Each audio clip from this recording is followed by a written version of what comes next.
భారత ఉపరాష్ట్రపతి ఎన్నిక గురించి ఒక విశ్లేషణ అనేది చూద్దాము. దీనిలో ఉపరాష్ట్రపతి ఎన్నిక ఎట్లా జరుగుతుంది, ఎవరు ఓటు వేస్తారు, ఎన్ని ఓట్లు కావాల్సి ఉంది, ప్రస్తుతము ఉన్న ఎన్డీఏ కూటమికి బలం ఎంత ఉంది, ఎన్నికల ఫలితాలు ఎట్లా ఉంటాయని చెప్పి మనం దీనిలో చూద్దాము.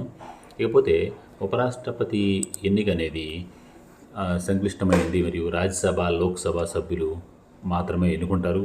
ఈ ఎన్నికలు పరోక్ష పద్ధతిలో జరుగుతాయి, అంటే ప్రజలు నేరుగా ఓటు వేయరు. రాజ్యసభకు నామినేట్ చేయబడిన 12 మంది సభ్యులు కూడా ఓటు వేసే అధికారం కలిగి ఉంటారు.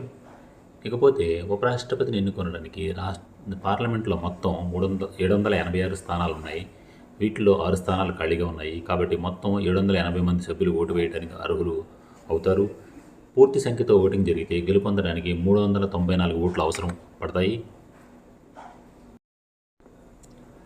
ఇకపోతే ప్రస్తుతం ఎన్డీఏ కూటమి బలం ఎంత ఉందని చూస్తే ఎన్డీఏకు లోక్సభలో మొత్తం 542 స్థానాలకు 293 మంది సభ్యులు కలిగి ఉన్నారు. ఇది మెజారిటీ మార్కును సులభంగా అధిగమించే అవకాశం ఉందన్నమాట. రాజ్యసభలో 240 స్థానాలకు 134 మంది సభ్యులు కలిగి ఉన్నారు. ఇందులో 5 మంది నామినేటెడ్ సభ్యులు కూడా కలిపి ఉన్నారు. మొత్తం ఎన్డీఏ బలం చూస్తే మనం లోక్సభ సభ్యుల్లో 293 మంది కలిగి ఉన్నారు, రాజ్యసభలో 134 కలిగి ఉన్నారు. మొత్తం టోటల్గా 427.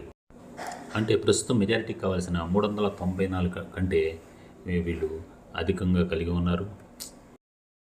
ఈ ఉపరాష్ట్రపతి ఎన్నికలో ఎవరిని ఓటింగ్ పెట్టకుండా ఉంటే ఏకగ్రీవంగా జరిగితే బాగుంటుందని చెప్పే ఉద్దేశంతో ఎన్డీఏ కూటమి ప్రయత్నం చేస్తూ ఉంది. ఆ ప్రయత్నంలో భాగంగానే వైఎస్ జగన్ యొక్క మద్దతు అనేది కోరటం అనేది జరిగింది.